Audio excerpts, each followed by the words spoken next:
Bonsoir à toutes et à tous. Merci d'être là pour cette première conférence du cycle Sur de bons rails qui démarre donc cette semaine à l'IMTD avec un ensemble de programmation que vous avez entre les mains et qui donc sera présenté jusqu'à Noël avec notamment l'exposition. Certains d'entre vous y ont sans doute jeté un petit coup d'œil. Et puis cette première conférence avec Michel Leboeuf, qu'on est ravi d'accueillir ce soir. Alors je vais vous le présenter très brièvement, mais il le fera sans doute beaucoup mieux que moi ensuite. Donc Michel Leboeuf est ingénieur des arts et manufactures de Paris. Il est également diplômé en économétrie de l'Université de Paris. Et il a fait ensuite toute sa carrière à la SNCF, avec notamment 10 ans à l'ingénierie internationale. Et puis son dernier poste à la SNCF était celui de directeur des grands projets de SNCF Mobilité. Donc vous voyez une carrière bien remplie et aujourd'hui il continue à travailler toujours un peu pour la SNCF puisqu'il est consultant grande vitesse pour l'Union internationale des chemins de fer et président du comité scientifique du Congrès mondial de la grande vitesse. Donc vous comprendrez que tout ça lui donne une certaine légitimité à parler de grande vitesse, ce qu'il va faire ce soir, et également à être le commissaire de l'exposition La grande vitesse ferroviaire qu'on accueille donc jusqu'à Noël, commissariat d'exposition qu'il a partagé avec Yvon Lechevestrier. Et voilà, pour toutes ces raisons, on est ravis de vous accueillir ce soir, et j'ai déjà beaucoup trop parlé, donc je vous laisse la parole pour cette conférence sur la grande vitesse.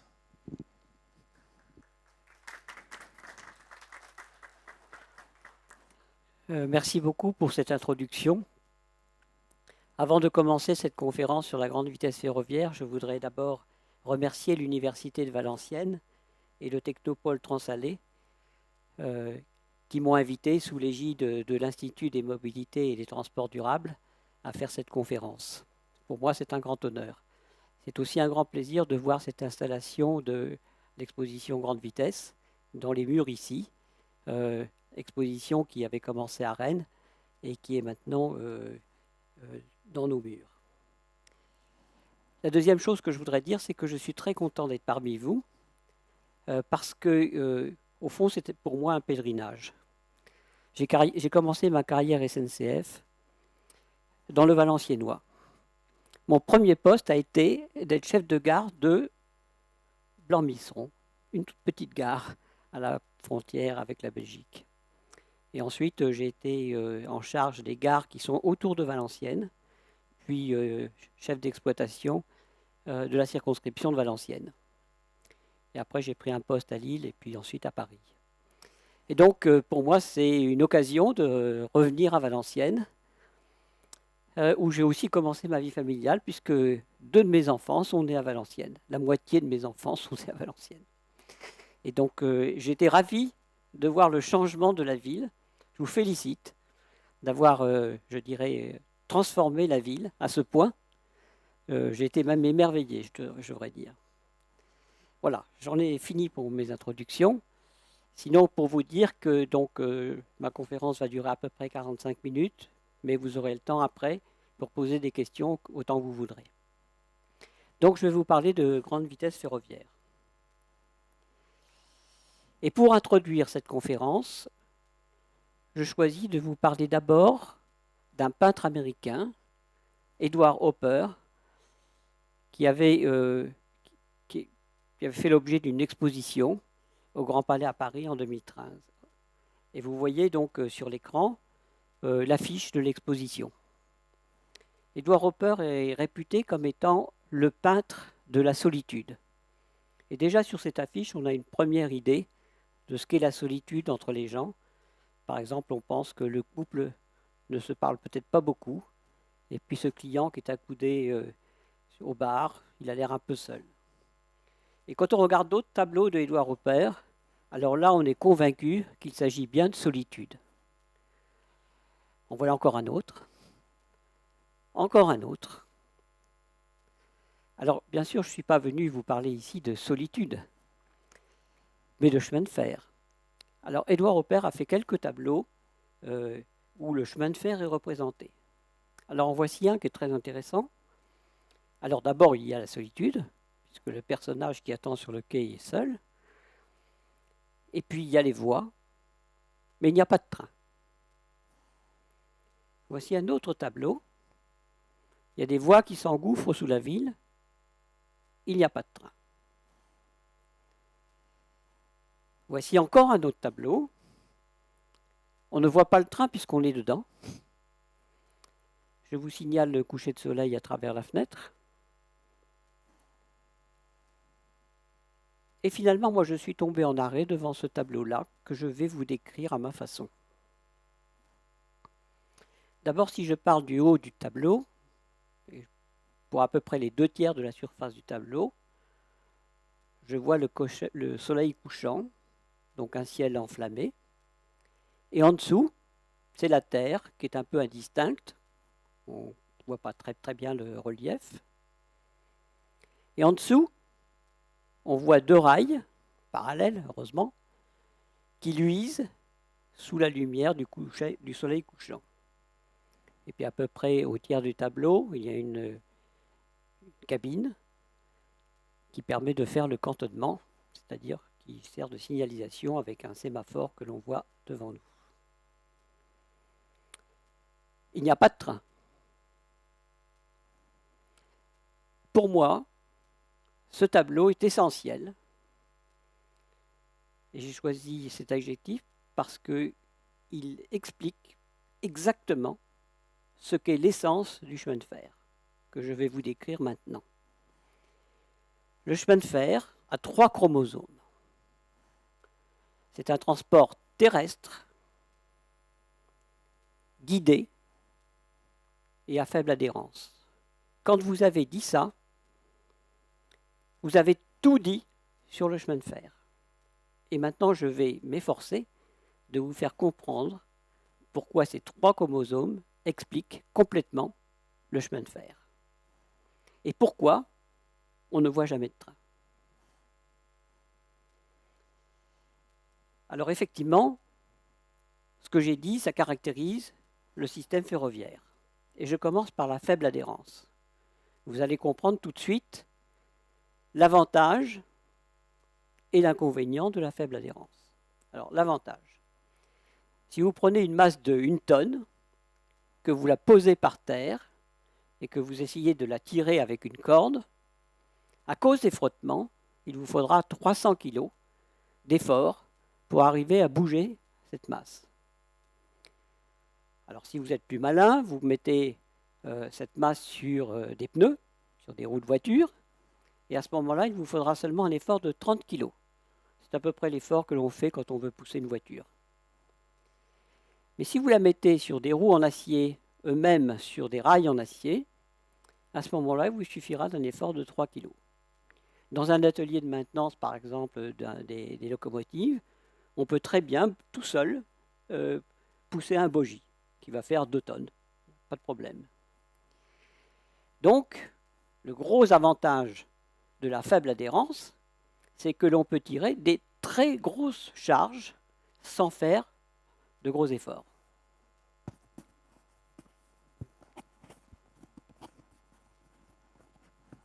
Voilà.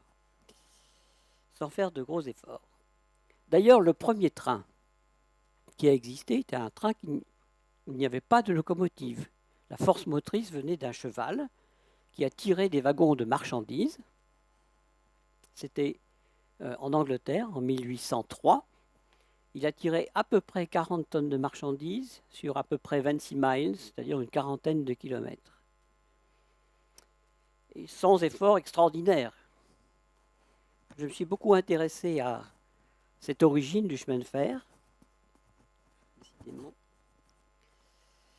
Et j'ai juste trouvé dans les archives des journaux qui évoquaient cet événement. En fait, d'articles, je n'en ai trouvé qu'un véritablement.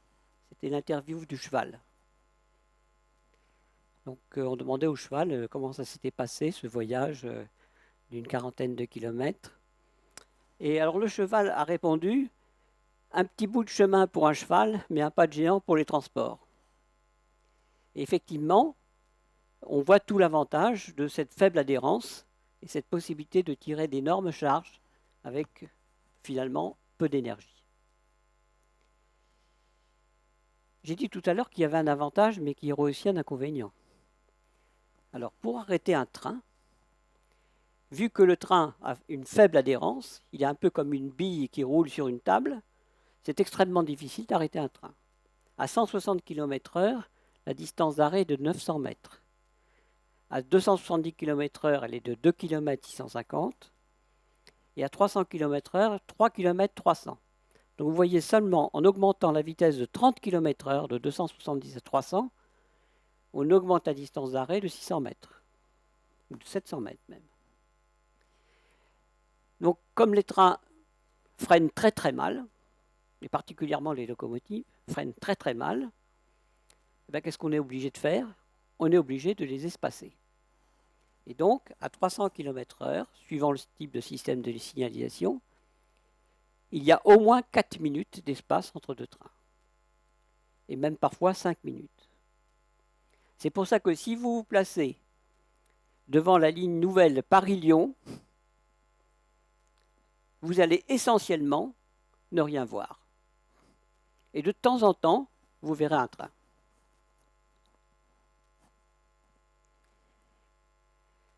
Et donc, c'est pour ça que dans les tableaux de Édouard Oppert, il n'y a pas de train.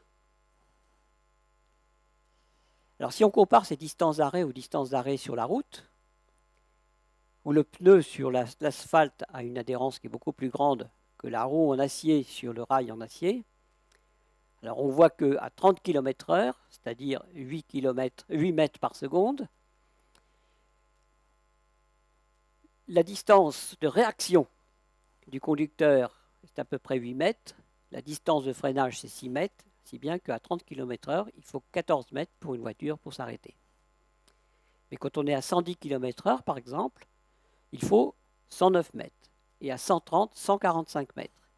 Si je reviens en arrière, vous voyez que 130, 145 mètres, alors que pour un train, à 160, c'est 900 mètres. Donc vous voyez que les véhicules routiers freinent beaucoup mieux que les véhicules ferroviaires. Donc, je résume sur l'adhérence, des grosses charges avec peu d'énergie, mais une incapacité à freiner correctement. Maintenant, j'arrive au guidage. Alors, là aussi, le guidage a un très gros avantage, il a un très gros inconvénient. Alors, quel est le gros avantage? C'est simple, vous ne pouvez pas aller sur Terre très vite si vous n'êtes pas capable de maîtriser la direction. Or, justement, c'est le rôle du rail que de maîtriser la direction. Et donc, on peut rouler très vite.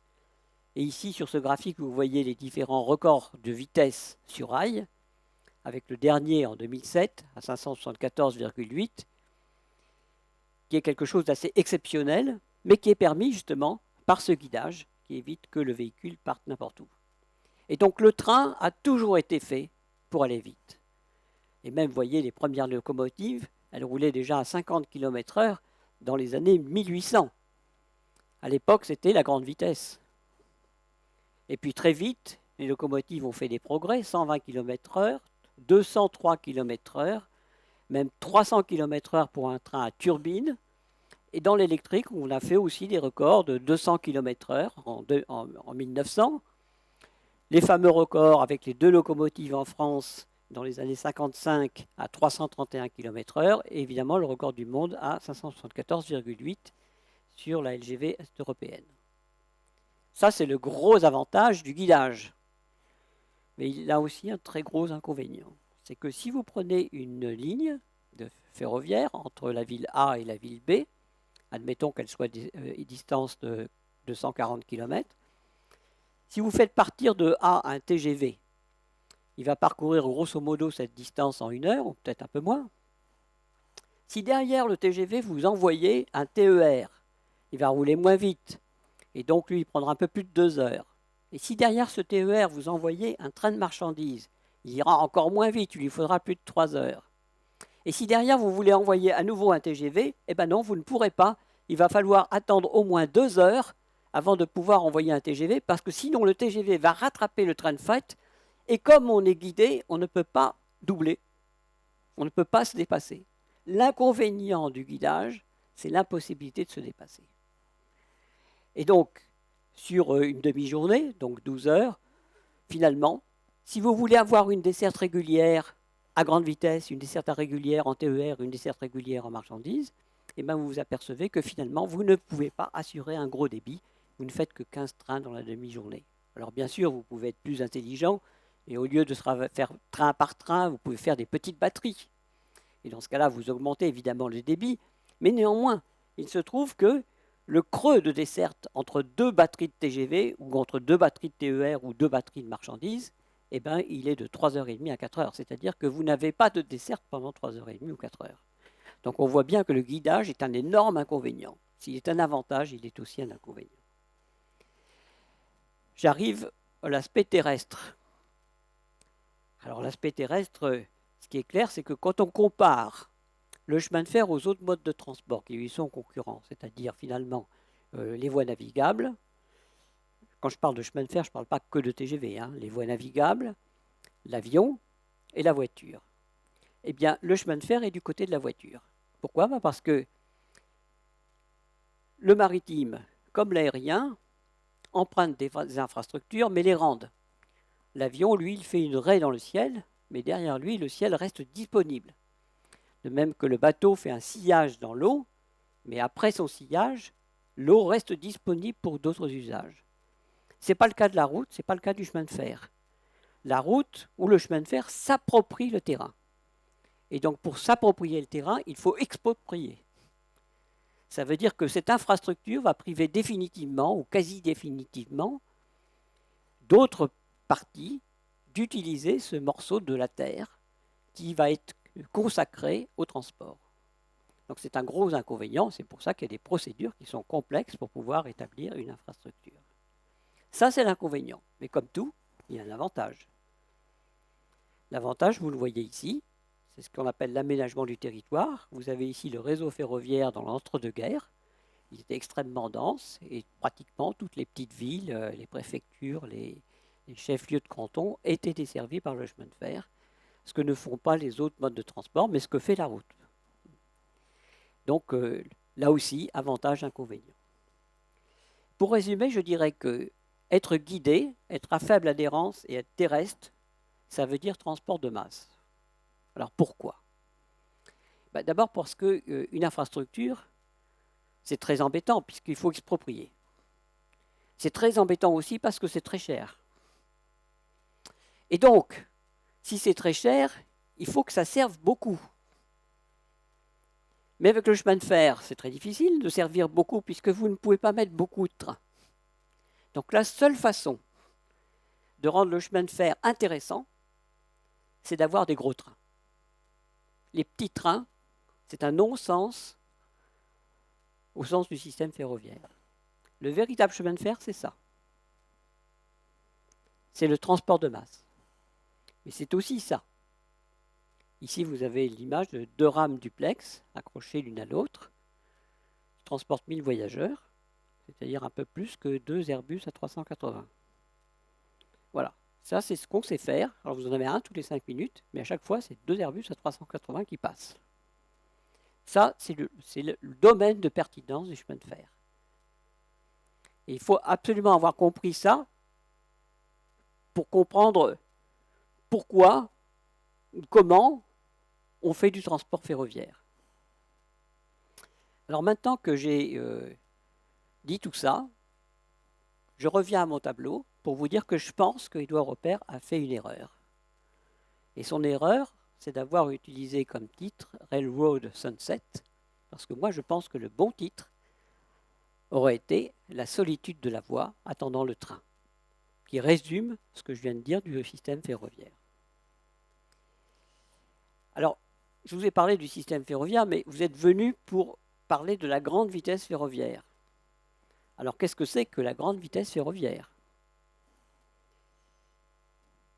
Dans les années 60, nous avions des trains classiques qui reliaient Paris à Toulouse, et sur certains tronçons de cette ligne, ce Capitole roulait à 200 km/h. C'était un train classique.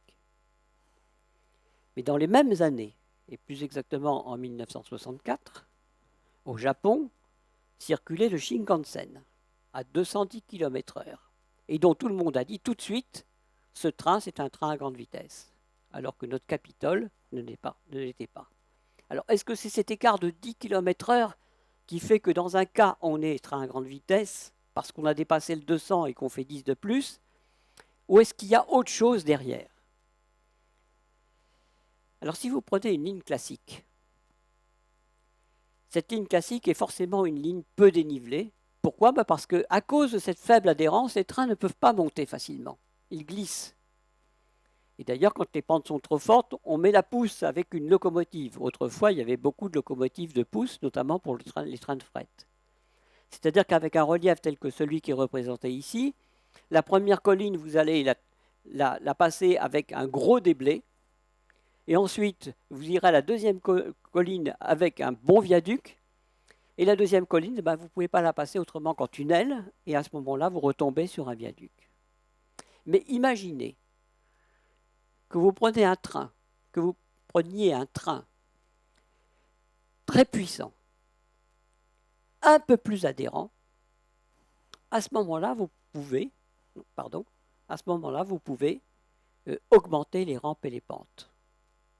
Mais il faut que le train ait les bonnes caractéristiques pour ça. Et alors, si vous augmentez les rampes et les pentes, qu'est-ce qui se passe? Là où vous aviez un grand déblai, vous aurez un petit déblai. Là où vous aviez un grand viaduc, vous aurez un petit viaduc. Là où vous passiez en tunnel, vous vous contenterez d'un déblai. Et là où vous aviez un viaduc, vous pouvez ne faire qu'un remblai. Autrement dit, plus votre train est puissant, et c'est le cas de la grande vitesse, c'est le cas du TGV qui a 2 locomotives, qui est à la fois tirée et poussée. Ce train-là, si on fait une ligne pour lui, ça va être une ligne pas chère.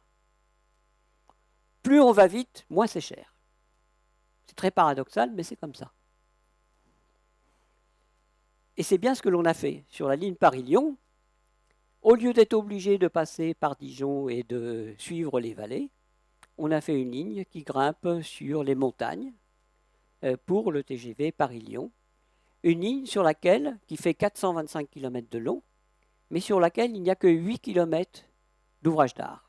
Et on n'a pas construit de tunnel. Il y avait un tunnel tout près de Lyon qu'on a utilisé, mais on n'en a pas construit de nouveau. Et d'ailleurs, quand on regarde le profil en long de la ligne, qui est en vert foncé, la ligne nouvelle fait 425 km et elle culmine à 500 mètres, alors que la ligne ancienne faisait 512 km et culminait à 400 mètres. D'ailleurs, les 400 mètres étaient passés en tunnel.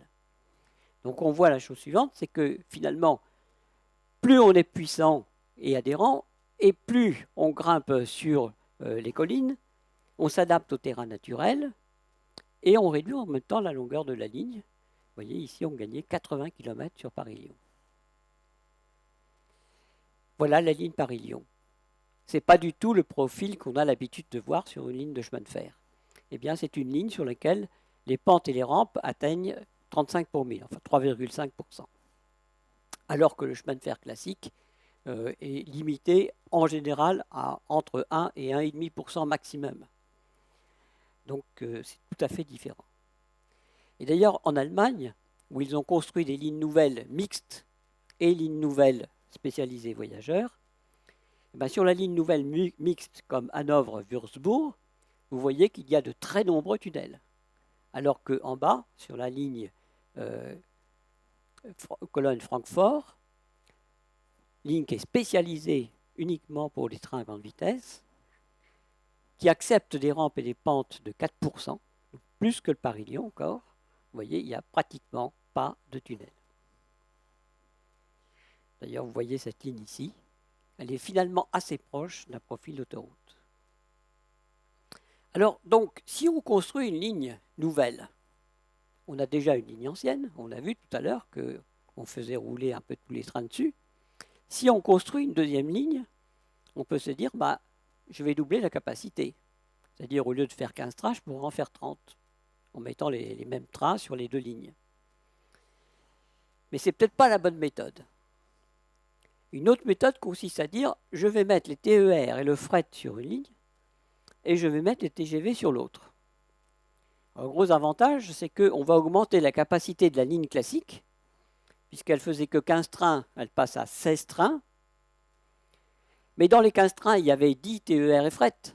Et là, cette fois-ci, on en a 16, c'est-à-dire qu'on a augmenté la capacité pour le TER et le fret de 60%.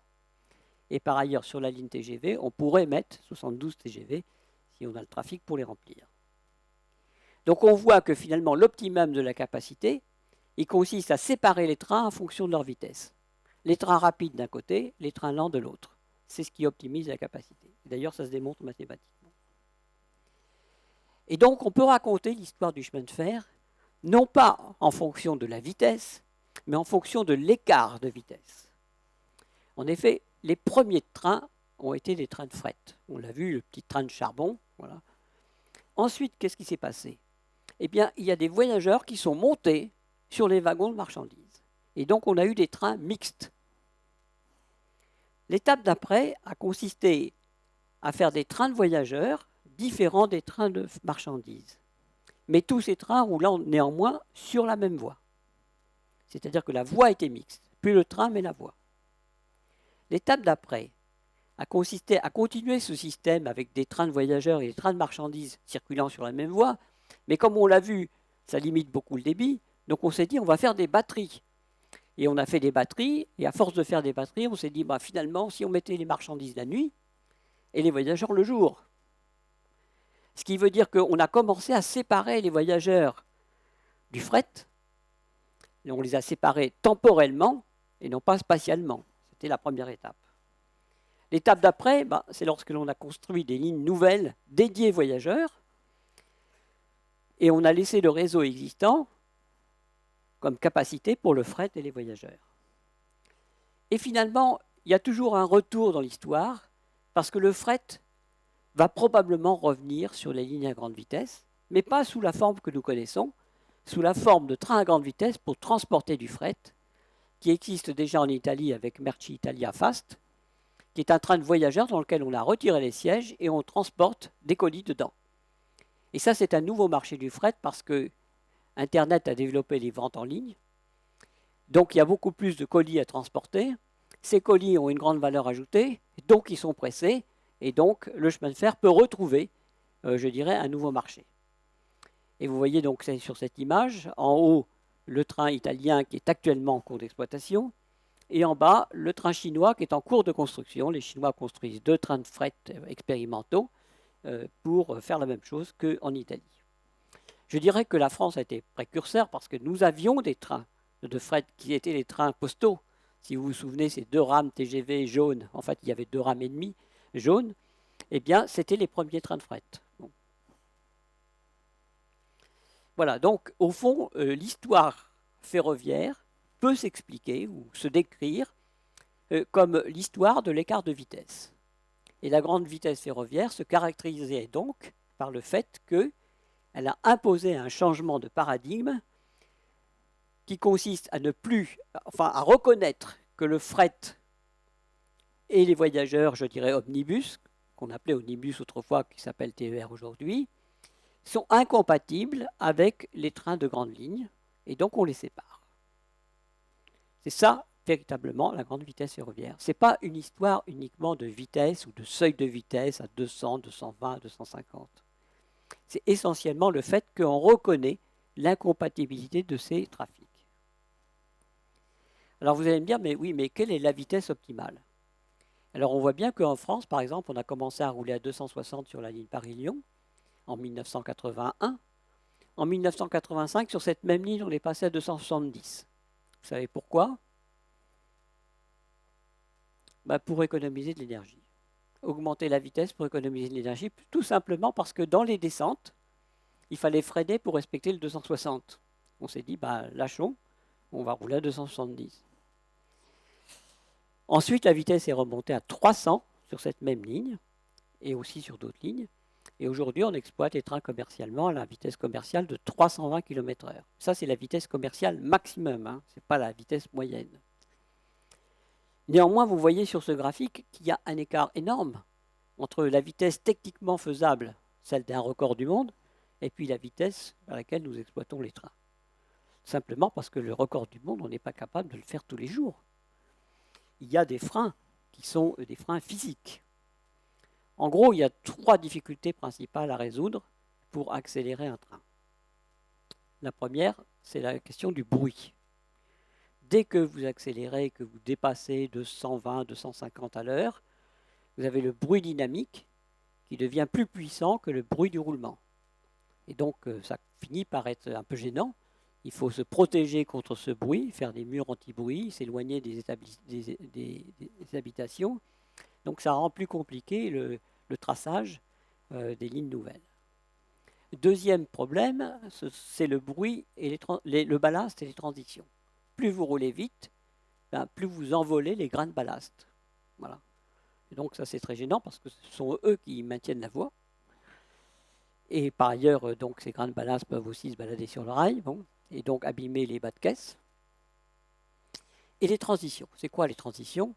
Eh bien, lorsque vous avez un ouvrage d'art, qui peut être soit un ouvrage métallique, soit un ouvrage en béton, cet ouvrage, il s'insère sur le terrain naturel. C'est-à-dire que de part et d'autre de l'ouvrage, vous avez du terrain naturel. Donc, eh bien, je dirais, l'élasticité de la voie n'est pas la même sur l'ouvrage d'art et sur le terrain naturel. Donc, à la jonction des deux, vous avez un problème qui finit par s'aggraver avec le temps.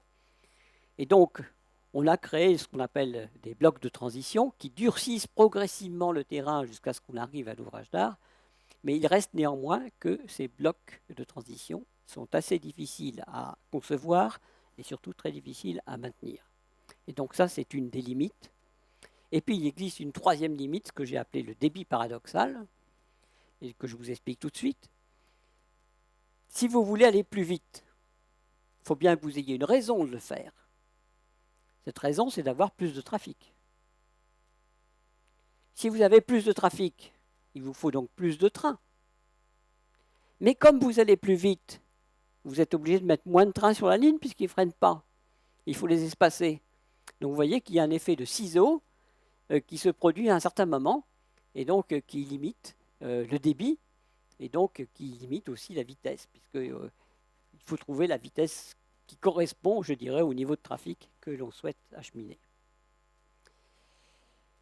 Mais au fond, je dirais que la limite physique est probablement au-dessus des 320 km/h que nous exploitons en France.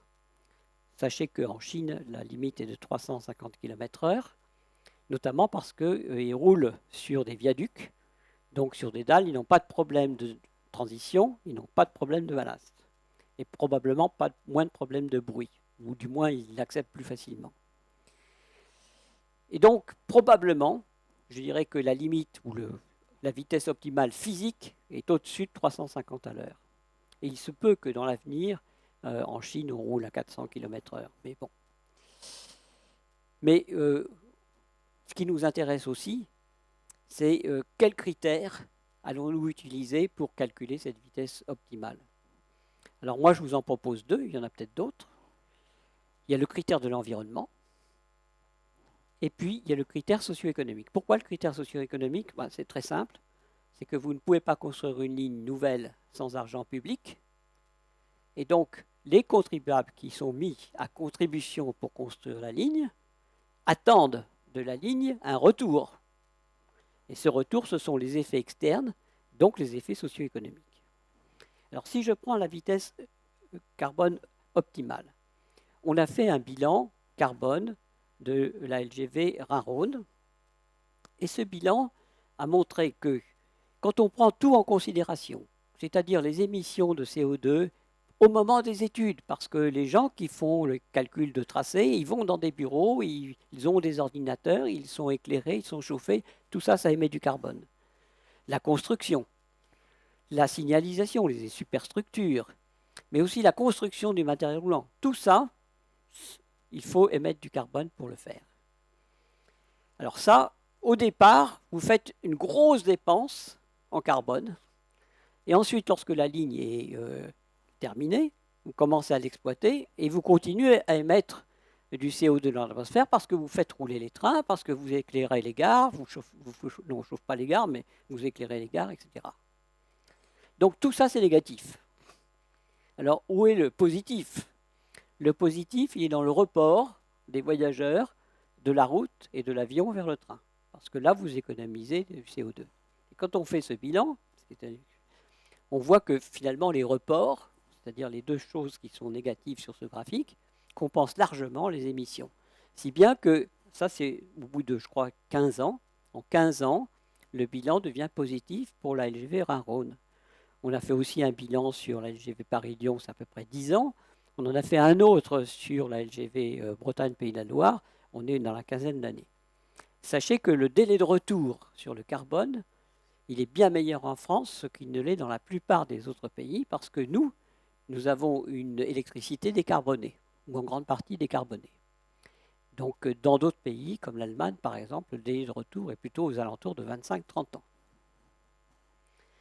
Donc on s'aperçoit que finalement, la vitesse carbone optimale, je dirais, elle dépend du délai qu'on se donne pour équilibrer la balance en CO2. Donc si vous avez un critère de délai, ben, vous pouvez déterminer votre vitesse optimale.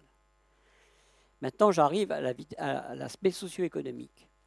Au fond, ce que l'on cherche, c'est à réduire les coûts de transport pour la société. Donc le chemin de fer a lui-même son coût de transport, et vous avez sur ce graphique ce qui se passe en matière de coûts pour l'exploitant lorsque la vitesse passe de 300 à 360 sur Tours-Bordeaux. Les coûts augmentent de 6% seulement quand vous passez de 300 à 360. Et pourquoi c'est si peu? C'est parce qu'il y a beaucoup de coûts qui sont totalement indépendants de la vitesse. Et il y a même certains coûts qui décroissent quand la vitesse augmente. Par exemple, les coûts en capital de matériel roulant décroissent puisque vous faites mieux tourner le matériel. Bon. Alors 6%, qu'est-ce que ça veut dire? Est-ce que c'est beaucoup? Est-ce que c'est pas beaucoup? Eh bien, tout dépend de ce que j'appellerais l'élasticité du trafic au prix. Si vous avez un trafic très élastique au prix, c'est-à-dire que dès lors que vous augmentez un petit peu le tarif, les clients s'évadent. À ce moment-là, 6%, c'est beaucoup, parce qu'avec ces 6%, vous allez perdre beaucoup de clients. Mais si au contraire, le trafic est peu élastique au prix, à ce moment-là, vous ne perdez pas beaucoup de clients, et donc ça vaut le coup. Voilà. Et donc, là aussi, c'est à vous de voir quelle élasticité, quel marché vous voulez exploiter. Et donc, la vitesse, elle va dépendre finalement du marché. Alors, la grande vitesse en France. Ben, j'ai parlé tout à l'heure d'aménagement territoire, il faut quand même en donner une image. Voici la France vue de Paris par le train en 1900. Donc vous voyez que la ligne blanche, elle nous amène, je dirais, juste au niveau de la Loire à peu près. Hein. Mais par contre, tout le nord de la France était accessible en moins de 4h30. Mais au-delà, il fallait beaucoup plus de temps pour atteindre, par exemple, la Côte d'Azur. En 1938, pourquoi 1938? Parce que c'est la date de création de la SNCF. En 1938, vous voyez que déjà le train était un peu plus performant, parce qu'on avait fait beaucoup de progrès dans le domaine de la vapeur, et puis il y avait quelques petites électrifications aussi. En 1980, pourquoi 1980? Parce que c'était la dernière année avant le TGV. Et donc en 1980, vous voyez qu'il y avait une partie de la France qui était inaccessible en 4h30. Et voici aujourd'hui l'image de la France avec le TGV, et vous voyez qu'il ne reste que quelques morceaux de la France, surtout dans le sud-ouest, qui restent un peu inaccessibles, un petit peu aussi dans le sud-est. En réalité, le TGV aménage bien le territoire français, puisqu'il dessert tous les jours à peu près 250 gares. Mais on peut aussi dire qu'il a transformé la géographie de la France, qu'il l'a déformée, c'est-à-dire que dans certains endroits, ben, finalement, on est proche les uns des autres, et dans d'autres, ben, on est plus loin. En réalité, c'est plus, je dirais, la vitesse ou les temps de parcours relatifs qui ont changé. Et donc, quand on est dans le sud-ouest, on se sent plus loin de Paris que quand on est en Bretagne. Voilà l'effet sur le management. Je voudrais vous dire un mot de la grande vitesse dans le monde. Alors, vous avez sur ce graphique la longueur de toutes les lignes nouvelles exploitées à grande vitesse. Et vous voyez que ça a commencé donc en Japon en 1964. Nous sommes l'Italie nous a précédés en 1977 avec la Direttissima Rome-Florence. Nous avons commencé en 1981. Et vous voyez que jusqu'en 2008, finalement, ça a augmenté, mais tout doucement. Et puis en 2008, il y a une inflexion dans la courbe. Pourquoi? Parce que la Chine s'y est mise. Et déjà en 2011, la Chine avait construit pas mal de kilomètres de lignes nouvelles. Et en 2020, vous allez voir les chiffres tout à l'heure, la Chine a largement dépassé tout le monde. Alors, En dehors de la Chine, il y a plein d'autres pays qui se sont mis à la grande vitesse, déjà en Europe, hein, bien sûr, l'Espagne, la France, l'Italie, l'Allemagne, le Royaume-Uni, la Belgique, les Pays-Bas, le Danemark, Suède, Finlande, voilà. Mais aussi dans d'autres continents, bien sûr, il y a un peu de grande vitesse aux États-Unis, et puis récemment le Maroc. Alors si on regarde le réseau à grande vitesse dans le monde, on voit qu'en Europe, nous avons à peu près 12 000 km de lignes nouvelles, dont plus de 1000 qui sont en construction, 2400 en construction. Si on regarde l'Asie, là, on a 42 000 km de lignes nouvelles, avec 15 000 ou 16 000 qui sont en construction. Et dans les autres continents, c'est beaucoup plus modeste. Les États-Unis se sont enfin mis à construire des nouvelles lignes avec la Californie. Donc aujourd'hui, nous avons 56 130 km de lignes à grande vitesse, enfin aujourd'hui en 2020, mais il y a 22 500 km qui sont en construction. Ça veut dire que dans 4 ou 5 ans, le réseau à grande vitesse aura augmenté de 40%. Donc il croît très vite. En Europe, vous voyez ici le réseau à grande vitesse. L'Espagne a presque 3500 km de lignes nouvelles et en construit actuellement 1100. En France, nous avons 2700 km de lignes nouvelles et nous n'en construisons pas.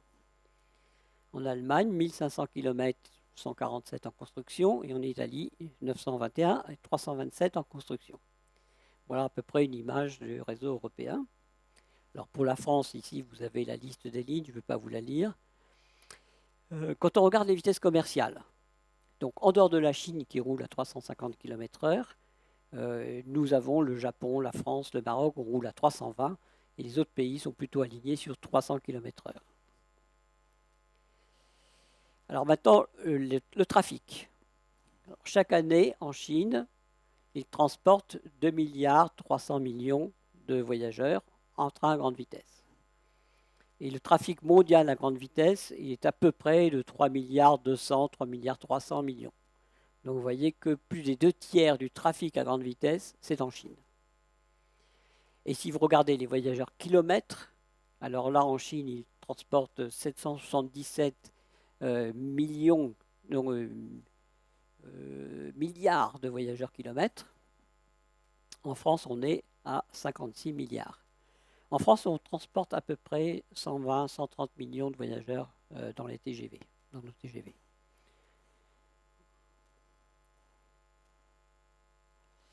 Alors voici le réseau chinois. Quelques images. Ça, c'est le TGV à Taïwan. Voilà le TGV chinois. Ils en ont plusieurs. Alors vous allez voir plusieurs images de la Chine parce que c'est extrêmement spectaculaire. Voici des lignes à grande vitesse. Alors la Chine a battu tous les records. Par exemple, mettre 2000 km de lignes nouvelles en service d'un coup. La qualité de service en Chine est à peu près équivalente à celle qui est au Japon. Les trains sont à l'heure, pas à la minute près, mais à la seconde près. Ce n'est pas la peine d'aller dans la gare si vous avez une minute de retard. Vous êtes sûr que le train est parti. Voici une des gares de Pékin. Voici un atelier de remisage des TGV en Chine. En voilà un autre. Voici un chantier de construction en Chine. Alors là, ici, une gare est en cours de construction, une gare nouvelle. Donc ils ont rasé un village de 700 habitants, largement, tout autour, parce qu'ils vont installer 1 million d'habitants. Et ils ont commencé par la gare. Ce qu'il faut bien comprendre en Chine, c'est que sur une période de 35-40 ans, il y a 700 millions de Chinois qui quittent la campagne pour aller dans les villes. Il y a 2 fois les États-Unis qui s'urbanisent. Donc avec un tel programme, ils sont obligés d'avoir une stratégie du gigantisme. Et donc ici, si vous voulez, ils ne se posent pas la question d'amener le train aux habitants, ils amènent les habitants au train. C'est totalement différent. Et donc voilà cette gare qui est quasiment construite maintenant. Alors ici, c'est intéressant, c'est un train d'Alstom qui va servir sur le corridor nord-est des États-Unis. Et comme ce corridor est assez tortueux, Ce train à grande vitesse, il peut s'incliner dans les courbes de façon à pouvoir aller un peu plus vite dans les courbes. Et puis évidemment, je ne voulais pas ne pas vous montrer la maquette du nez du TGV-M, la nouvelle rame TGV, qui a été montrée lors de la cérémonie des 40 ans du TGV par le président de la République. Alors ce TGV-M est quand même particulier puisque par rapport au TGV duplex, d'abord il va coûter 20% moins cher à l'achat. Ensuite, sa maintenance va être 20% moins chère aussi. La consommation d'énergie du train est aussi 20% inférieure. Mais si vous tenez compte du fait que ce train va transporter 600 voyageurs au lieu de 500, ça veut dire qu'au siège kilomètre, la consommation d'énergie est réduite d'à peu près 40%, ce qui est remarquable. Et évidemment, les coûts aussi, sont rapportés à la capacité du train, sont plus que réduits de 20%. Enfin, en synthèse, il y avait en 2020 à peu près 4800 rames à grande vitesse, dont 2400 en Chine. Voilà, en France, on en est aux 300-400 rames. Maintenant, je vais arriver à la conclusion, et puis vous pourrez me poser les questions que vous voulez. Ma première conclusion consiste à dire, mais est-ce que technologiquement, le train à grande vitesse n'est pas un objet dépassé? Question que je me pose. Alors on pourrait dire, mais oui, peut-être, il y a la sustentation magnétique, et d'ailleurs celle qui est actuellement en expérimentation au Japon, a montré d'abord qu'en termes de vitesse, ils sont montés au-dessus de notre corps à 600 à l'heure, et puis c'est peut-être un transport d'avenir. Je ne le crois pas. Je ne le crois pas, non pas parce que je ne crois pas dans la sustentation magnétique, et je pense même que la sustentation magnétique va faire d'énormes progrès avec la supraconductivité à température normale, c'est-à-dire aux alentours de moins 70 degrés au lieu d'être à moins 270, mais parce que finalement, le maglev, il est dans la même, je dirais, situation qu'était l'aérotrain, qui a été à un moment concurrent du TGV. Pourquoi l'aérotrain n'a pas été choisi? Pour plusieurs raisons, mais une des raisons les plus importantes était qu'il n'était pas compatible avec le réseau existant. Et donc on aurait transporté des gens entre Paris et Lyon, mais ceux qui font Marseille, il aurait fallu descendre à Lyon, changer de train, etc. Les gens n'auraient pas accepté. Et donc le maglev, il a toutes ses chances sur une origine-destination, pour aller de A à B, pratiquement de Tokyo à Osaka, et il y a très très peu de marchés qui sont capables de supporter cet investissement. Alors il y a l'Hyperloop. Alors là, c'est absolument pas un moyen de transport à longue distance pour le futur. Ça, c'est une opinion personnelle. Moi, je pense que ce train n'a pas la capacité pour transporter, je dirais, ce qu'on transporte aujourd'hui dans le train. Donc, par ailleurs, il est loin d'être, je dirais, homologué du point de vue sécurité. Et je pense que ce moyen de transport, il a toute sa place, mais sur des courtes distances. Par exemple, il y a un projet entre le centre-ville et l'aéroport de Chicago. Probablement, c'est bien, mais c'est pour ce type de service. Maintenant, concernant l'avenir du TGV ou l'avenir du train à grande vitesse, je me pose plusieurs questions. La première, c'est que je me dis, au fond, l'avantage du train, il est que il est le meilleur sur l'environnement. En matière de sécurité, il est excellent. Il est égal à l'avion. Et il est le plus rapide sur Terre. Donc, il y a 3 avantages fondamentaux. Alors, on va prendre le premier. Nous allons progressivement vers la neutralité carbone. En 2050, les voitures seront électriques et chargées avec de l'électricité décarbonée. Donc, l'avantage par rapport à la voiture va disparaître. Pareil pour les avions. En 2050, on aura peut-être des avions hydrogène, avec de l'hydrogène lui-même décarboné. Et donc, cet avantage, il va fondre. Et donc, le chemin de fer ne peut pas rester, je dirais, les bras croisés face à ce changement, qui est un changement qui lui est défavorable du point de vue des avantages concurrentiels. Alors il faut qu'il réagisse. Il a déjà commencé à le faire. Je vais vous en donner 2 exemples. D'abord, pas pour les grandes vitesses, mais pour les autres trains. Le train à hydrogène, ça existe. Ça circule aujourd'hui en Allemagne et pas mal de régions françaises maintenant se mettent à acheter ce type de matériel. Ce qui offre le gros avantage de supprimer ces trains diesel et d'éviter aussi d'avoir à électrifier. Donc très gros avantage. Un autre exemple, que je n'ai pas illustré par une slide, c'est la ligne à grande vitesse Bretagne-Pays de la Loire. Je vous ai expliqué tout à l'heure que dans le bilan carbone, on fait d'abord une grosse dépense, puis après on essaye de la rembourser avec des transferts intermodaux. Alors quand on a construit la ligne à grande vitesse Bretagne-Pays de la Loire, on pensait que la construction allait causer l'émission dans l'atmosphère de 1 300 000 tonnes de CO2.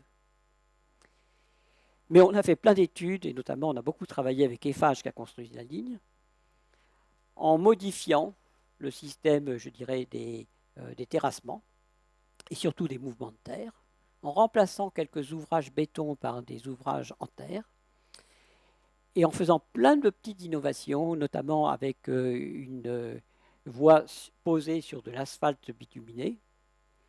Et finalement, le bilan qui a été fait ex post fait apparaître une dépense en CO2 de 700 000 tonnes au lieu de 1 300 000 tonnes. Et ça, c'est fondamental, puisque ça veut dire quasiment qu'on va réduire le délai de remboursement par 2. Et donc, il est absolument urgent de continuer à rechercher les moyens de réduire les émissions de CO2 qui sont liées à la construction des infrastructures, mais aussi du matériau blanc, mais aussi des superstructures, c'est-à-dire les rails, les caténaires et tout ce qui est la voie, etc. Et en même temps, il faut aussi travailler sur le recyclage de tous ces éléments. Et par exemple, le TGV M dont j'ai parlé est réputé être recyclable à 95%. Deuxième aspect du futur, c'est que finalement, surtout pour la voiture dans l'avenir ne vous appartiendra plus. Vous n'aurez aucune raison d'avoir une voiture à vous. Vous allez prendre votre smartphone, vous allez appeler la voiture, elle va venir vous prendre chez vous, elle va vous emporter là où vous devez aller, et puis une fois qu'elle vous a déposé, elle fait un deuxième client. Donc cette voiture-là, vous n'en supportez pas tout le prix du capital. Ce capital va être partagé entre plusieurs. Aujourd'hui, une voiture sert essentiellement à ne rien faire, c'est-à-dire à stationner le long du trottoir. Dans le futur, elle servira beaucoup plus. Et du coup, beaucoup de charges fixes de la voiture vont être réduites. Et donc, la voiture va devenir beaucoup moins chère qu'elle ne l'est aujourd'hui. Par ailleurs, comme elle va être autonome, c'est-à-dire qu'elle ne sera plus conduite par des hommes, elle va devenir très sûre. Du coup, à quoi servent les limitations de vitesse sur autoroute? Pourquoi ne pas rouler à 180 sur autoroute? Et en plus, ceux qui sont dans la voiture, qui est devenue un transport en commun, puisqu'elle n'est plus à vous, ont un espace privé pendant qu'ils sont dans la voiture. Ils peuvent mettre la radio très fort si ça les amuse. Ils peuvent utiliser le temps qu'ils ne pouvaient pas utiliser avant. Donc la voiture va devenir très dangereuse pour le chemin de fer. Alors que fait le chemin de fer? Le chemin de fer se dit, mais au fond, cette voiture, moi aussi je vais l'utiliser. Parce que ma faiblesse, c'est le porte-à-porte. Donc il faudra que mes clients qui sont dans le TGV prennent leur smartphone et appellent la voiture pour faire le dernier kilomètre. Donc ce n'est pas complètement négatif. Mais si on ne prévoit pas cette perspective dès maintenant, si on n'essaye pas de s'y adapter dès maintenant, évidemment l'avenir sera sombre. Dernière chose, nous avons vu lors de la crise du Covid que finalement la société est capable de s'adapter à de moindres déplacements. Aussi bien sur le plan personnel que sur le plan entrepreneurial, les déplacements ont été considérablement réduits. Les entreprises ont limité les déplacements pour des raisons sanitaires, mais aussi pour limiter leurs coûts. Et donc les voyages d'affaires ont beaucoup baissé.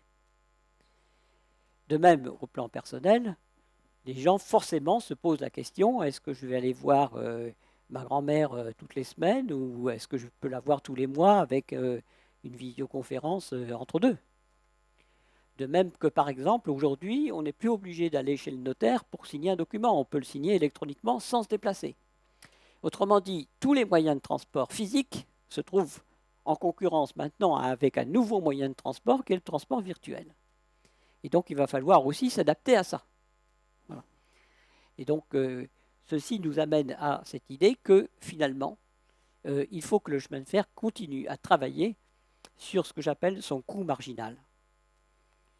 Pour faire simple, si vous voulez, et pour bien comprendre le phénomène, il faut regarder ce qui s'est passé dans le domaine de la musique. Autrefois, les auteurs de musique, les chanteurs, vendaient des CD. Il y avait un objet physique et ils gagnaient leur vie en vendant des disques. Mais maintenant, vous pouvez écouter la musique en streaming sur un smartphone, ça peut ne rien vous coûter. Et donc, tous ces gens-là sont théoriquement ruinés. Pourquoi ? Parce que le coût marginal de la musique, il est nul, parce que ça ne coûte rien qu'il y ait un auditeur de plus sur un smartphone pour une chanson donnée, ça ne coûte rien à produire, quasiment rien. Donc le coût marginal de la musique est tombé à zéro. Et donc le monde de la musique a été obligé de se réinventer. Et aujourd'hui, un chanteur, son intérêt, c'est qu'on écoute gratuitement ses chansons. Pourquoi ? Parce que si on n'écoute pas ces chansons, on ne le connaît pas, et si on ne le connaît pas, on ne va pas à ses concerts. Et c'est au concert maintenant qu'il gagne sa vie.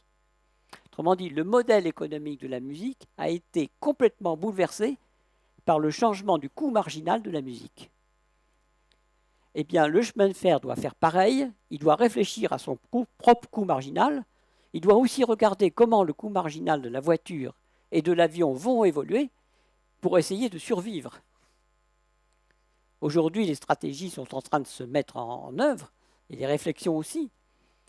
Mais tout ça pour vous dire que l'avenir est ouvert, le chemin de fer a des bonnes cartes en main, mais ses adversaires ont aussi de bonnes cartes en main, et donc l'avenir est ouvert. Et maintenant, je vais terminer cette conférence en revenant sur ce tableau que j'ai beaucoup aimé, avec ce ciel enflammé, qui se reflétait sur les rails et nous permettait de comprendre ce qu'est le système ferroviaire, pour arriver sur un dernier tableau de Magritte. Moi, j'aime beaucoup Magritte parce que quand je regarde ces tableaux, je me raconte des histoires. Alors, c'est peut-être pas forcément les histoires auxquelles avait pensé Magritte, mais peu importe, ça, je me raconte des histoires. Et quand je regarde ce tableau-là, eh ben, je me raconte deux histoires. Alors, la première, elle consiste à regarder la pendule. Parce que la pendule, elle a son reflet dans le miroir. Et donc ça, je me dis, c'est l'axe du temps. Le reflet dans le miroir, c'est le passé, le miroir, c'est le présent, et la pendule qu'on voit avec le cadran, c'est l'avenir. Donc vous avez une ligne horizontale qui est la ligne du temps. Quand vous regardez plus bas, vous voyez la cheminée. Alors la cheminée, il y a un écran qui est l'équivalent du miroir. Et puis il y a ce qui est derrière l'écran, c'est probablement le passé. Ce qui est devant l'écran, c'est-à-dire la locomotive, c'est l'avenir. Et ça veut dire quoi ? Ça veut dire que la locomotive, elle est née du feu. Le feu, c'est la mère de la locomotive. Cette cheminée, pour moi, c'est un accouchement. Voilà. L'énergie, le train accouche de l'énergie. Ça veut dire que l'énergie, c'est l'ADN du chemin de fer. C'est dans l'ADN. Il y a 3 chromosomes, mais il y a aussi dans l'ADN, il y a de l'énergie. Alors ça, c'est la première histoire. Mais cette première histoire a un gros inconvénient, elle n'explique pas la durée poignardée. Alors la durée poignardée, on peut l'expliquer autrement si on observe un autre détail du tableau, qui est la fumée du train. La fumée du train ne part pas verticalement, elle part horizontalement. Ça veut dire que le train va vite. Et donc, ça veut dire que si on va très très vite, on tombe dans la théorie de la relativité, et à ce moment-là, c'est le temps qui est modifié par la vitesse. Autrement dit, la vitesse poignarde le temps. Et ceci nous amène à quoi ? Ceci nous amène au slogan que la SNCF avait utilisé pour vendre le TGV à ses débuts, gagner du temps sur le temps. Voilà, je vous remercie.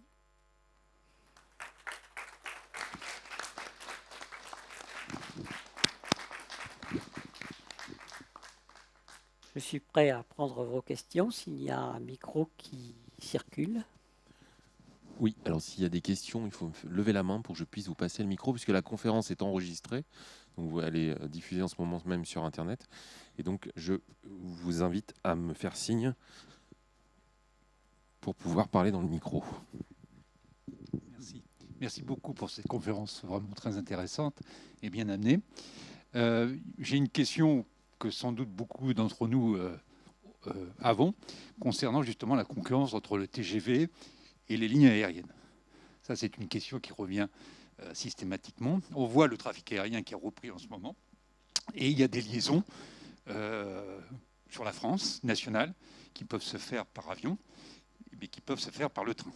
Or, il se trouve que, je pense qu'on est tous été confrontés à cette situation. Le coût, souvent, du trajet par avion est bien moindre que celui par TGV. Or, l'impact environnemental carbone, vous en avez fait la démonstration aujourd'hui avec le train qui est quasiment décarboné, est plutôt en faveur du train. Et on devrait plutôt aller dans cette direction-là vis-à-vis des enjeux climatiques. Qu'est-ce qui fait aujourd'hui? Alors, je veux bien entendre qu'il n'y a pas d'infrastructure dans le ciel comme il y a sur la Terre. C'est sans doute quelque chose qui est un inconvénient pour le train. Mais pourquoi? Il y a sans doute aussi des politiques tarifaires qui sont à l'origine de cette situation. Et comment la SNCF ou le train peut justement contrecarrer un petit peu ce dumping qu'exerce le transport aérien? Alors, je comprends votre problématique, mais je dirais qu'il n'y a pas si longtemps que ça a été paru en Allemagne, dans la presse allemande, un article indiquant que les liaisons aériennes étaient meilleur marché que les liaisons ferroviaires. Donc, comparaison entre l'avion et le train allemand à grande vitesse. Et nous avons examiné cette question à l'UIC, l'Union internationale des chemins de fer, pour voir si c'est vrai. Qu'est-ce qu'on a fait? On a fait quelque chose de tout simple. On a créé des petits robots qui questionnent sur Internet. Voilà.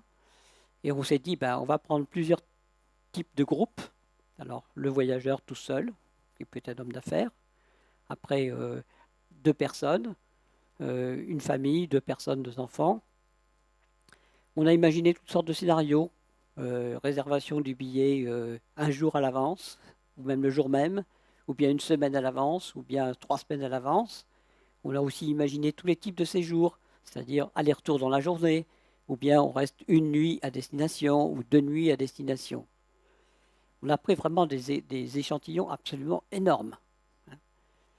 Et donc, nos petits robots ont questionné en permanence les sites de la Deutsche Bundesbahn et les sites des compagnies aériennes qui sont concurrentes. Voilà.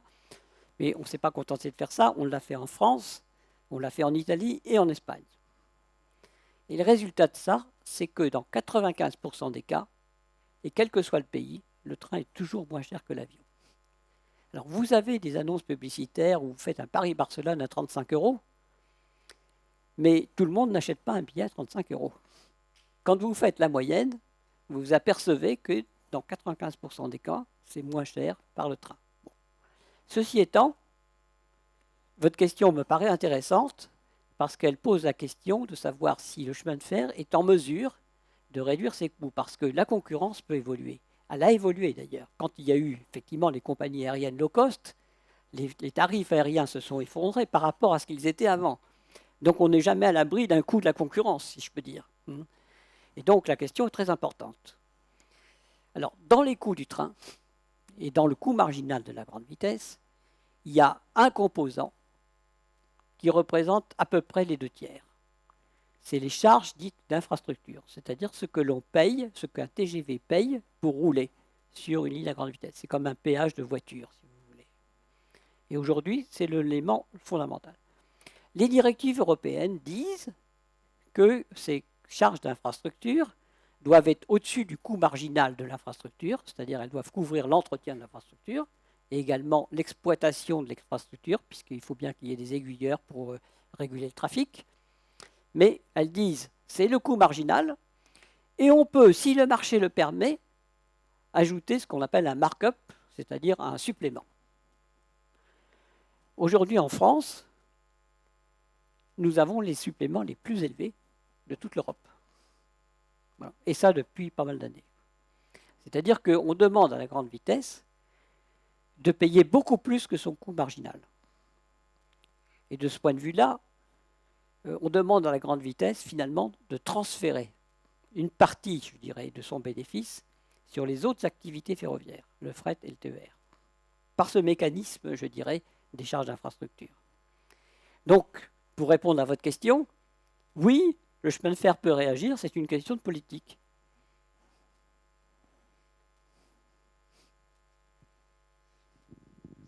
Merci. Est-ce qu'il y a d'autres questions? Oui. D'abord, je me présente, je suis Nathalie Duquesne, je travaille à l'Agence ferroviaire européenne à Valenciennes. Monsieur Leboeuf, vous avez fait une super présentation, Merci. très vulgarisée, et je vous félicite pour ça. Peut-être que j'avais dans la tête quelque chose. Vous nous avez expliqué que pour augmenter le trafic, c'était intéressant de séparer les différents types de trains, par exemple les trains, les TER, le fret avec les grandes vitesses, et c'est comme ça on arrivait à augmenter. Très bien. J'avais dans l'esprit qu'il y avait aussi un souci d'infrastructure, c'est-à-dire, corrigez-moi si je me trompe, mais la ligne pour pouvoir faire rouler un train à grande vitesse, c'était quand même pas une ligne fragile, mais qui demandait un peu de soin. Et je pensais que les trains de fret, vu leur poids, pouvaient abîmer cette ligne. Qu'en pensez-vous? C'était aussi un point important à prendre en compte? Alors, si vous voulez, sur le principe de la construction, on a éliminé le train de fret à cause de cette dispersion des vitesses qui rend incompatibles ces trafics. Mais je n'ai pas, dans cette conférence, pu tout vous dire. Par exemple, je n'ai pas parlé des rayons de courbure. Je n'ai pas parlé du dévers. Mais il est évident que, par exemple, sur les lignes classiques, le dévers que l'on donne est un compromis entre le dévers qu'on pourrait mettre pour les trains de voyageurs classiques, les corails, et puis le dévers qu'on doit mettre pour le fret. Voilà. Et donc, ce compromis conduit forcément à quelque chose qui n'est pas l'optimum, puisque, voilà, alors que quand on est sur la ligne à grande vitesse, puisqu'on n'a plus de compromis à faire, on est tout seul. Et donc, c'est plus optimum. Et donc, ce que vous dites est vrai, c'est-à-dire que si on admettait des trains de fret sur la ligne à grande vitesse, eh bien, les dépenses de maintenance, par exemple, seraient augmentées. Voilà. Et donc, effectivement, c'est une façon d'améliorer l'optimum en séparant les trafics. Voilà. Alors, si l'on prend certaines lignes qui ont été construites récemment, comme le contournement de Nîmes et Montpellier, qui n'est pas une ligne à grande vitesse, c'est une ligne classique sur laquelle les trains à grande vitesse peuvent rouler à 220, mais pas plus vite. Tout ça parce que, justement, elles sont mixtes. Mais déjà, cette ligne-là, au kilomètre, a coûté plus cher qu'une ligne à grande vitesse. Pourquoi? Parce qu'il a fallu admettre des dévers, des renforcements, écarter augmenter l'anthrax entre les voies et plein d'autres choses. Et donc, si vous voulez, la mixité oblige à faire plus, puisque vous ne faites pas que pour un. Voilà. C'est comme si on voulait, par exemple, faire, je sais pas, une voiture, mais pour des gens très grands et puis pour des gens très petits, il faudrait avoir un siège qui glisse. Alors que s'il n'y a que des très grands, on peut mettre... voilà. Donc on comprend bien que la mixité coûte.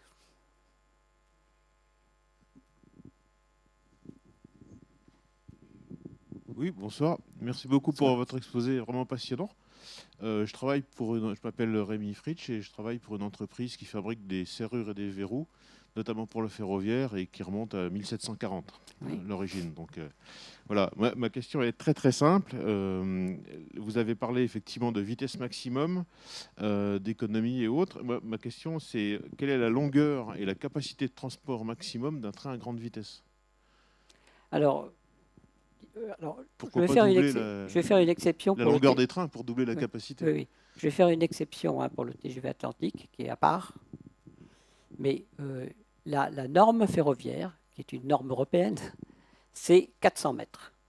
Pourquoi? Parce que 400 mètres, c'est en gros la longueur maximum des quais. Ce qui veut dire qu'une rame TGV n'excède pas 200 mètres, puisqu'on a des rames qui sont jumelées. Voilà. Sur le TGV Atlantique, on a des rames qui font 240 mètres. Mais il faut dire que les quais sur l'ouest et le sud-ouest sont plus longs. Mais ce n'est pas le cas sur le sud-est. Donc aujourd'hui, on ne fait plus que des rames qui font 200 mètres, mais ce n'est pas propre à la France, hein, c'est une norme européenne. Alors maintenant, la capacité. La capacité, elle dépend du fait que vous avez un ou deux niveaux. Donc nous, en France, on a choisi de mettre des 2 niveaux, parce que c'est ce qui donne la capacité maximale. Il ne faut pas croire qu'une rame à 2 niveaux, c'est 2 fois la capacité d'une rame à un niveau, hein. C'est plutôt de l'ordre de 1,4, 1,5 fois plus. Voilà.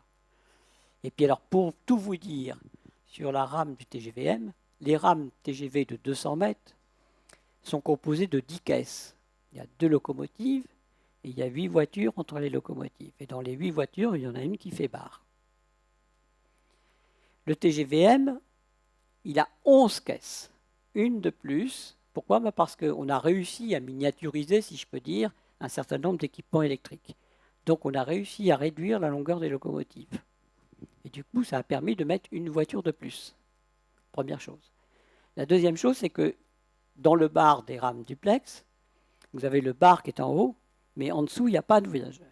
Pourquoi il n'y a pas de voyageurs ? Parce qu'il y a un certain nombre d'éléments électriques et autres qu'il faut caser quelque part, et on les a mis là.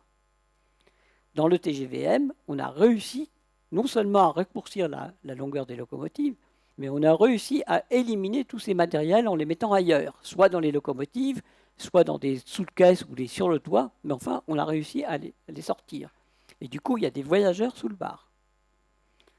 Et c'est comme ça que l'on passe, en gros, d'un millier de places, de 500 places pour une rame seule, à 600. Merci, parce qu'il m'a semblé que les TGV chinois étaient sensiblement de la même longueur, enfin, avaient une douzaine de voitures aussi. Oui, oui. Donc, Oui, ils sont aussi dans la même norme. ils rallongeront pas. Non. Ok, merci. La différence, le progrès qu'ont fait les Chinois, c'est que maintenant, ils ont un train qui roule sans conducteur. Un train autonome. Mais pas sur toutes les lignes, hein.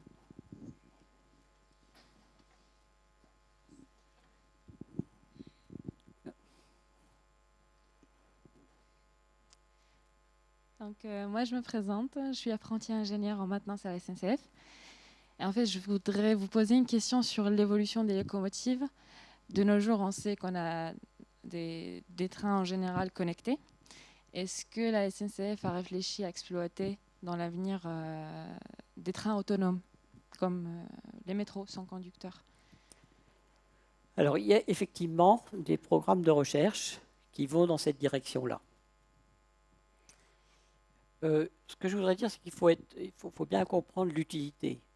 Parce que la conduite, finalement, quand on regarde le coût total d'exploitation, c'est quelques pourcents. Donc, le but de tous ces programmes de recherche, ce n'est pas d'économiser la conduite. C'est toujours bien d'économiser 3-4% de dépenses, mais ce n'est pas, si vous voulez, l'enjeu fondamental. L'enjeu fondamental du train autonome, c'est d'augmenter la capacité de l'infrastructure. C'est-à-dire de mieux gérer la capacité de l'infrastructure qui est dans le chemin de fer l'élément le plus cher. Donc à partir du moment où vous avez une ligne, vous avez intérêt à en tirer le meilleur parti.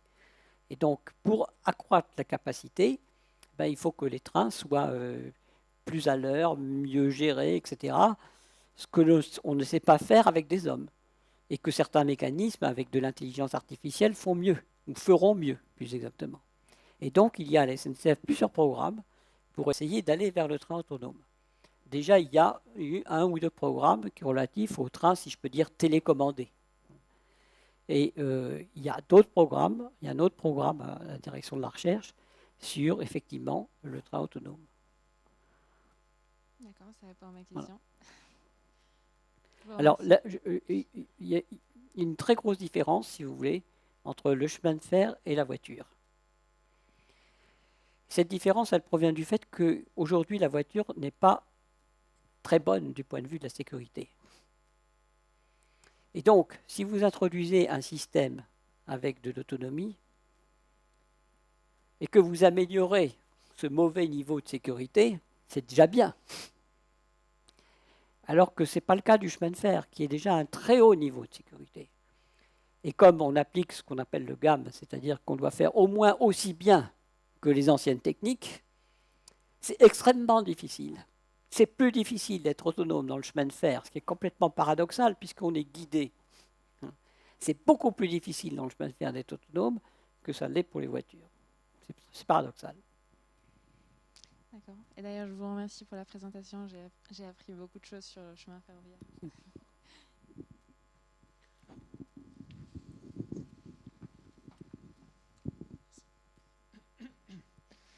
Alors bonjour Monsieur Leboeuf, merci pour votre présentation, c'était vraiment très intéressant, j'ai vraiment apprécié. Je me présente, moi je m'appelle Jérémy Sadé, je suis doctorant dans un laboratoire sur la thématique des transports. On travaille fréquemment avec Alstom et Bombardier et également un peu avec la SNCF. Ma question, alors à la base j'allais vous poser une question sur les trains autonomes, mais ça a déjà été posé. Je vais vous poser une autre question. On voit récemment la réouverture de certaines voies pour les trains de nuit qui, au final, vont commencer à concurrencer le fret de nuit. Comment vous voyez justement ce nouveau marché des trains de nuit, sa relation avec le train de fret et comment ça va évoluer selon vous? Alors, ce que l'on peut dire, si vous voulez, c'est quand on considère le marché des... Là, vous parlez des trains de nuit voyageurs. Hein. Oui, des trains de nuit voyageurs. Quand on regarde le marché de la mobilité, au fond, le voyageur, comment fait-il son choix entre la voiture, le train, l'avion? Il fait son choix sur ce que l'on appelle le coût généralisé de transport. Le coût généralisé de transport, c'est quoi? C'est toutes les dépenses qui sont des dépenses qui sortent de sa poche, à quoi on ajoute les inconvénients du transport. Et parmi les inconvénients du transport, il y a le temps qu'on passe à se faire transporter. Et donc, plus le transport est long, plus ce temps a de la valeur, et il s'ajoute au prix du transport. Et voilà. Et après, on compare les différents modes. Enfin, le voyageur, hein, je dirais implicitement, compare les différents modes et il prend celui qui lui coûte le moins. Alors, pourquoi je dis ça? Parce que le train de nuit est particulier, puisque si on dort, le temps ne compte plus. Et donc, théoriquement, le train de nuit a un avantage qui est justement l'avantage du temps. Et effectivement, quand on avait des trains classiques, et pas encore de TGV, la clientèle se répartissait assez bien entre les trains de nuit et les trains de voyageurs. Mais on a constaté qu'au fur et à mesure que le marché du TGV s'étendait avec la construction des lignes nouvelles, que les gens se sont mis à déserter les trains de nuit pour prendre des trains de jour. Voilà. Et on a même établi des courbes qui vous donnent la part de marché du train de nuit en fonction du temps de parcours du train de jour. Voilà. Et donc, ceci explique pourquoi les trains de nuit, finalement, sont tombés, parce qu'ils ont été devenus économiquement non viables. Alors, aujourd'hui, alors qu'on a toujours les TGV qui sont là, donc les temps de parcours de jour très courts, alors aujourd'hui, pourquoi est-ce qu'on revient au train de nuit? Je dirais que c'est d'abord idéologique. Personnellement, je ne suis pas persuadé que le train de nuit soit une bonne chose écologique, sur le plan écologique. Ça reste à démontrer. Mais si on met le plan écologique à part, je dirais que aujourd'hui, les trains de nuit continuent d'être subventionnés directement ou indirectement par des charges d'accès à l'infrastructure qui sont moindres que ce que payent les autres trains. Donc ça, c'est une première chose. La deuxième chose, c'est que si vous faites rouler des trains de nuit, c'est que vous n'entretenez pas les voies pendant la nuit. Ou alors que vous prenez la place d'autres trains qui pouvaient rouler de nuit, comme les trains de fret. Et donc, si vous voulez, si on veut faire la véritable balance des trains de nuit, il faut prendre en considération ces inconvénients sur la maintenance et aussi ces inconvénients sur le fret. Alors, je signale que le fret ferroviaire, en général, ce que je dis c'est en général, n'est viable que sur longue distance. Pourquoi? Parce que le fret ferroviaire n'arrive pas à faire du porte-à-porte facile comme le fait un camion. Et donc c'est seulement quand on est sur longue distance qu'on tire les avantages du train suffisamment pour compenser cette faiblesse du porte-à-porte. Donc pour qu'un train de fret fasse de la longue distance, mettons 800 ou 1000 km, vu qu'il roule à une vitesse moyenne très faible, de l'ordre de 60 à 80 km/h, ça veut dire qu'il va rouler au moins 10 heures. Et donc, s'il roule 10 heures, il roule forcément de nuit, mais aussi de jour et aussi pendant une pointe voyageur. Et donc, Pendant la pointe voyageur, il n'y a rien à faire, on arrêtera le train de fret. On le garera quelque part. Sauf quelques sillons privilégiés qu'on va maintenir pour une autoroute ferroviaire. Mais en général, on va arrêter le fret. C'est pour ça, c'est une des raisons pour lesquelles on n'a jamais réussi à développer un marché du fret. C'est parce qu'on ne peut pas arrêter un train de banlieue où il y a 2000 voyageurs pour laisser passer un train de fret. Personne n'acceptera ça, jamais. Et donc le fret a toujours été, je dirais, le parent pauvre en termes de priorité, jusqu'au jour où on décidera peut-être de revoir les infrastructures et même de créer des infrastructures pour le fret. Mais on voit que si on se met à rajouter sur le fret des contraintes de train de nuit, il est sûr qu'à ce moment-là, on rentre, je dirais, en confrontation entre une politique qui cherche à développer le fret et une politique qui cherche à développer les trains voyageurs de nuit à tout prix, parce qu'il n'y a pas de démonstration que ces trains resteront économiquement viables. Alors, ceci étant, il ne faut peut-être pas parler trop en général. Il y a un certain nombre de niches pour lesquelles les trains de nuit sont parfaitement justifiés. Je pense par exemple à certains trains d'assez longue distance, transeuropéens, qui peuvent très bien avoir leur justification. Mais on ne retrouvera pas, à mon avis, le niveau des trains de nuit que l'on avait autrefois, tout simplement parce qu'il n'est pas justifié. D'accord, merci pour la pertinence de votre réponse. J'ai une deuxième question. Alors, c'est moins sur la thématique transport, ça va être plus sur la thématique nuisance sonore. En fait, je travaille sur le crissement. Alors, pour moi, il est appliqué sur le crissement automobile, mais les travaux que je réalise peuvent s'étendre sur le crissement ferroviaire. Et donc, ma question, c'est au final, ce crissement qu'on a du TGV qui rentre en gare ou de n'importe quel train qui rentre en gare, y a-t-il au final des projets de la SNCF qui visent à justement lutter contre lui, ou est-ce qu'au final on le garde et on va le subir? Alors, je ne suis pas suffisamment spécialiste pour vous répondre à cette question-là. Ce que je sais simplement, mais ça ne concerne pas tellement le crissement en gare, mais plutôt, je dirais, le bruit en extérieur, c'est que, évidemment, pour la vitesse, on carène le train, et le carénage permet de réduire le bruit de frottement. Mais voilà, je ne saurais pas vous en dire plus que ça. Je suis désolé. Il n'y a pas de souci, c'est pas grave. Merci. Une question.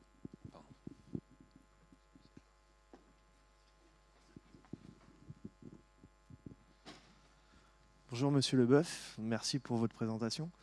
Petite question, pourquoi en France on est autant accroché au ballast, surtout sur les lignes à grande vitesse?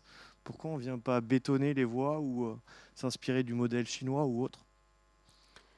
Alors, je dirais que au moment où on a commencé à construire des lignes nouvelles en France, on était, je dirais, dans une tradition du ballast.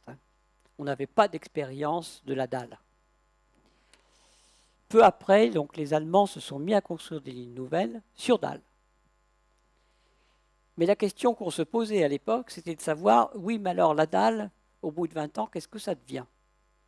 Et est-ce qu'on peut, comme on le fait avec le ballast, niveler la voie aussi bien? Il faut que vous sachiez que le nivellement des voies est quelque chose d'assez extraordinaire. C'est-à-dire que la tolérance, elle doit être de l'ordre de 1 à 2 mm sur une distance de 100 mètres. Donc, le ballast, avec ses gros cailloux, ce système archaïque, eh ben, il est extrêmement précis. Et puis, par ailleurs, on en a une bonne expérience, on sait le renouveler.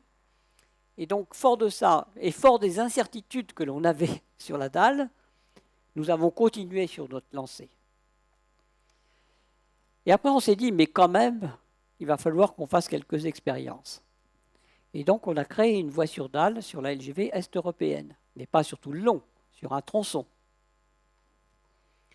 Et là, on s'est trouvé devant un problème qu'on a eu du mal à résoudre et qu'on n'a pas résolu aujourd'hui, c'est-à-dire les blocs de transition entre le ballast et cette dalle.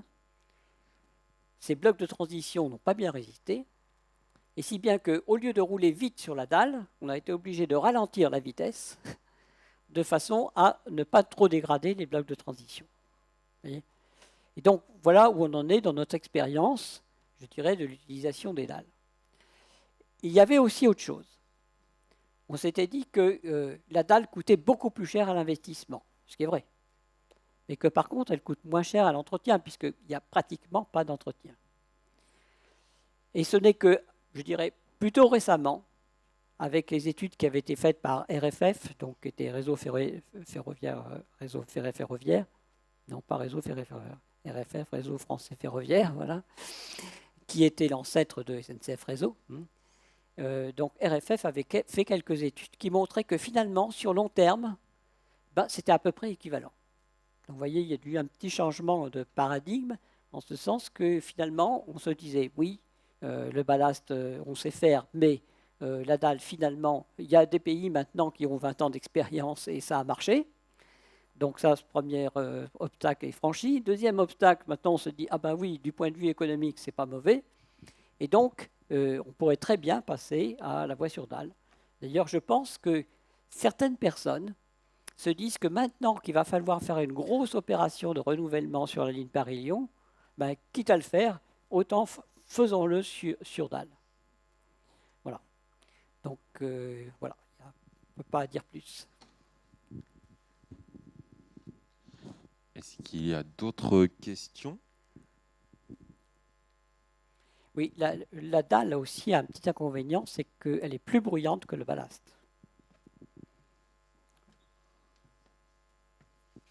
Une dernière question ? Oui.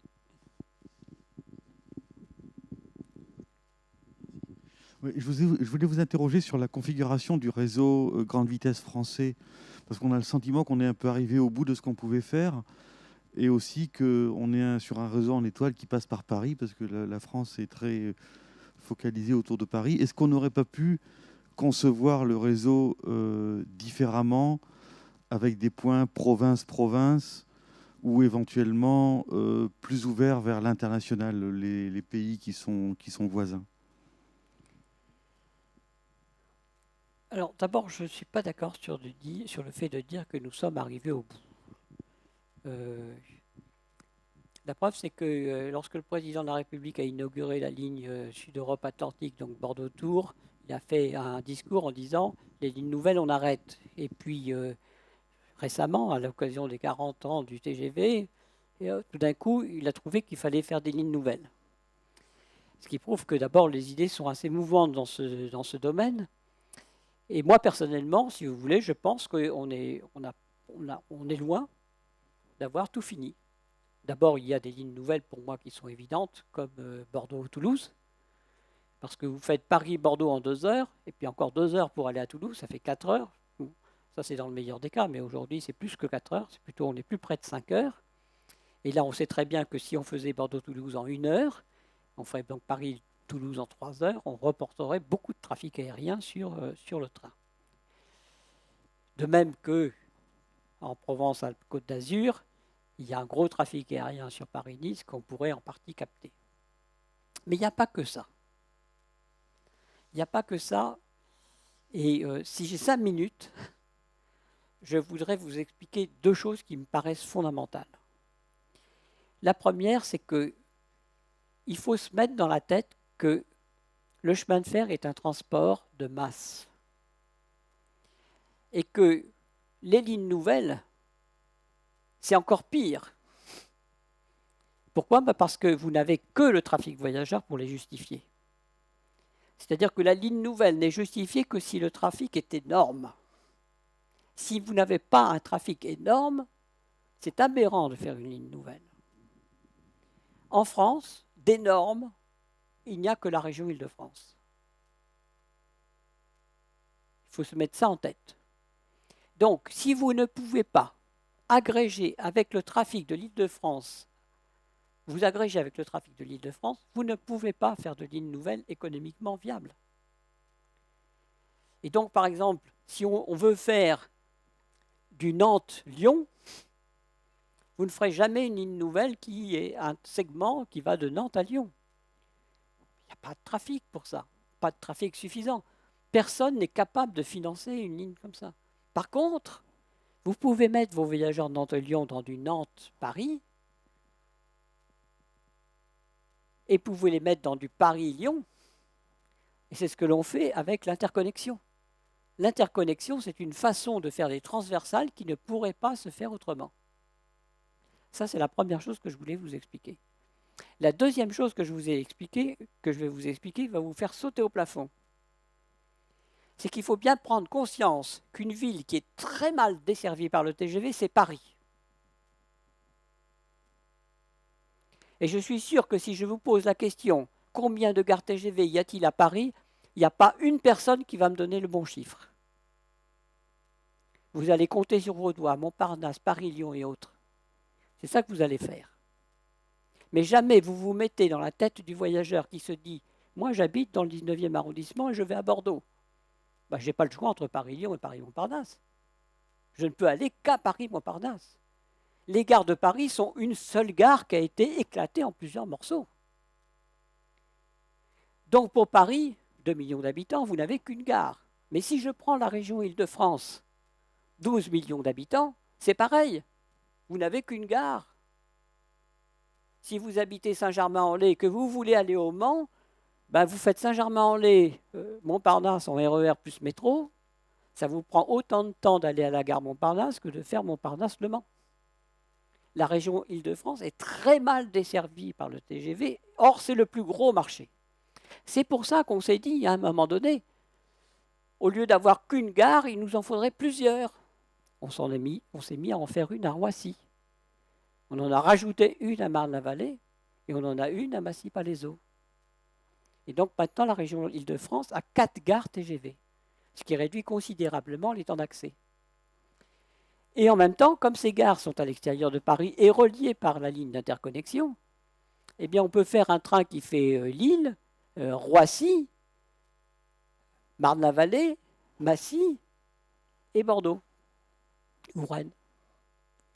Moyennant quoi, il va s'arrêter dans 3 gares, il va desservir plein de gens dans l'Île-de-France et on va pouvoir agréger ces trafics Île-de-France avec des trafics province-province, par exemple de Lille à Bordeaux ou pareil de Nantes à Lyon. C'est ça la méthode. Si on veut avoir des lignes nouvelles qui ne pèsent pas trop sur le contribuable. Voilà. C'est toujours un problème de compromis. Et à mon avis, on n'a pas été jusqu'au bout de la manœuvre parce qu'on a une énorme opportunité qui s'ouvre devant nous avec le réseau express qui est en construction autour de Paris.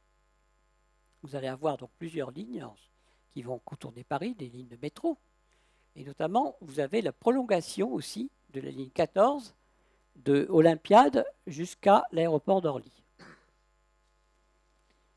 Et donc, cette ligne de métro, elle va couper à angle droit la ligne où passe le TGV aujourd'hui, la ligne Massy-Valenton, au sud de Paris, la ligne de grande ceinture. Et bien là, vous pourriez très bien mettre une gare à Pont-de-Rungis. Comme ça, les voyageurs qui viennent du sud-ouest pourraient s'arrêter à Pont-de-Rungis au lieu d'aller à Montparnasse. Parce que Montparnasse n'est pas forcément leur destination, l'Île-de-France. Ça peut très bien être la gare de Lyon. Mais comme leur TGV arrive à Montparnasse, ça ne les arrange pas. Eh bien non, s'ils allaient à Pont-de-Rungis, la ligne 14, ils arrivent à la gare de Lyon. Voilà. Et donc on améliore considérablement les transports dans l'Île-de-France, mais en même temps, eh bien, avec ces flux qu'on met dans les TGV, ça permet de les remplir en additionnant ces flux-là avec des flux province-province et faire des bonnes transversales. Alors je ne dis pas que je suis en train de dire que le réseau en étoile, complété par quelques lignes bien choisies qui les relient les unes aux autres, et pas trop longues parce que c'est cher, ça peut marcher. C'est un peu la stratégie qu'on a suivie.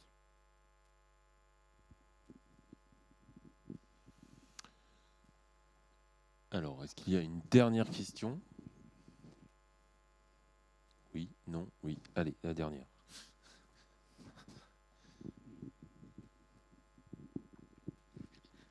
D'abord, merci pour votre intervention. Je voulais savoir votre opinion sur l'ouverture à concurrence ferroviaire.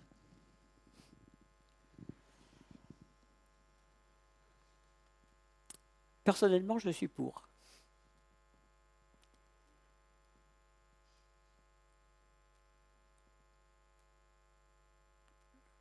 En gros, si vous voulez, on ne comprend pas pourquoi un monopole pourrait être meilleur que la concurrence.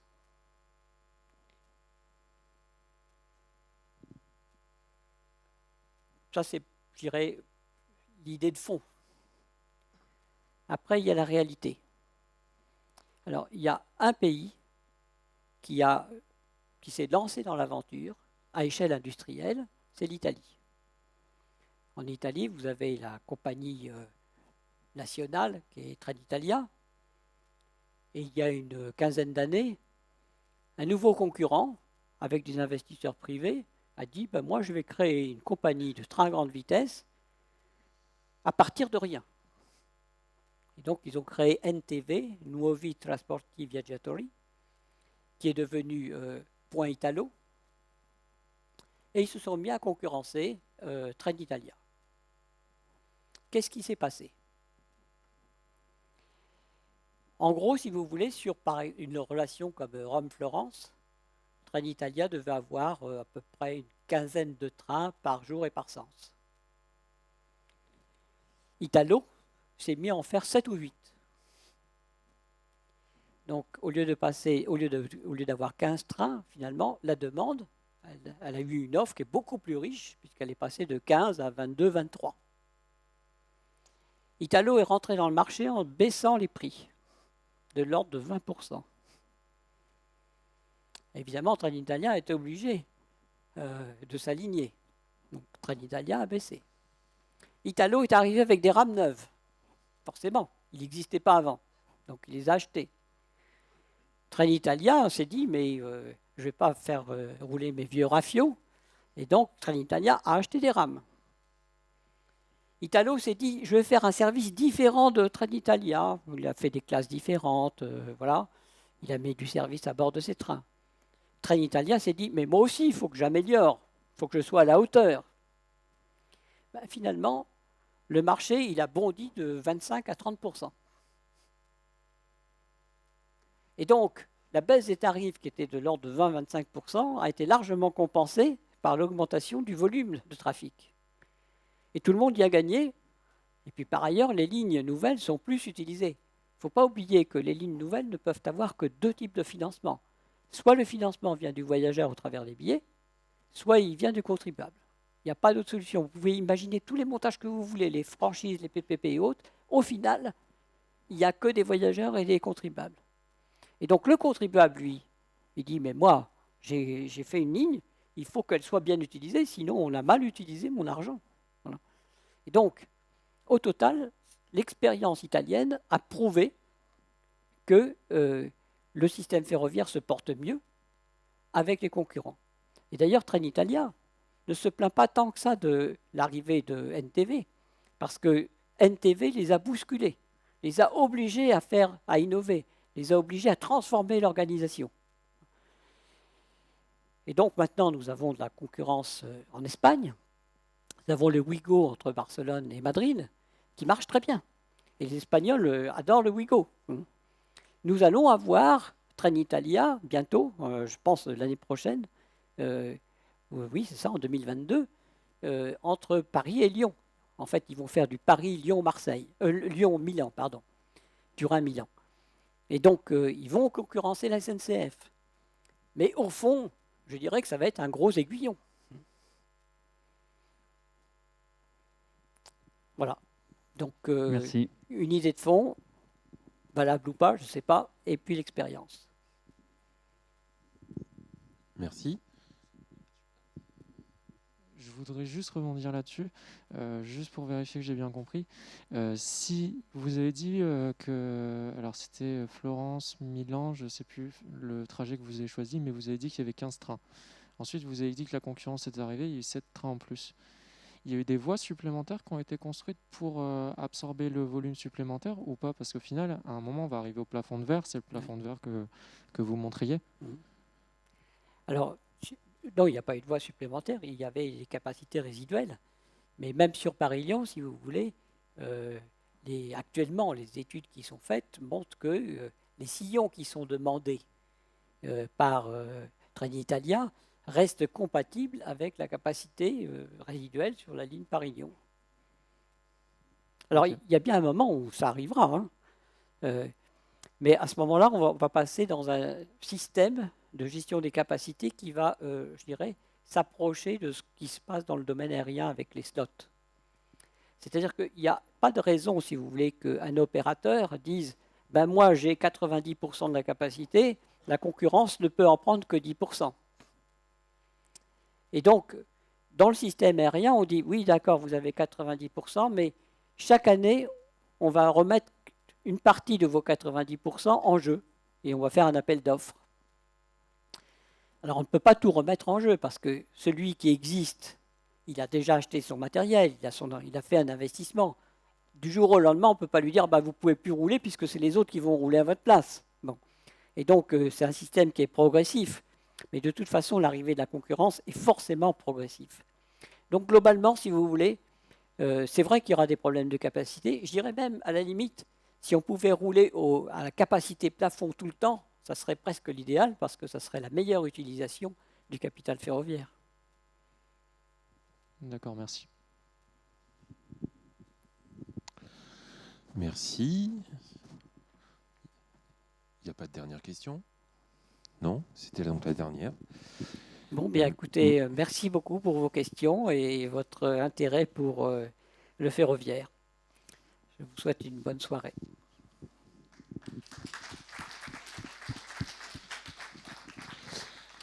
Merci beaucoup Michel pour cette conférence. Merci à tous d'être venus. Juste un dernier petit mot pour vous dire que dans 2 semaines, donc le mercredi 20, on va recevoir en partenariat avec Transdev la diffusion d'un film qui était passé il y a quelques temps sur Arte qui s'appelle La mobilité du futur dans nos villes. Et ensuite, on aura un débat aussi avec plusieurs chercheurs qui seront invités pour parler des grandes problématiques de mobilité urbaine et notamment la place du ferroviaire, évidemment, dans ces mobilités. Voilà, donc c'est comme aujourd'hui, gratuit, et je vous invite à venir nous rejoindre pour cette grande soirée projection débat. Voilà, merci, bon retour chez vous, bonne soirée.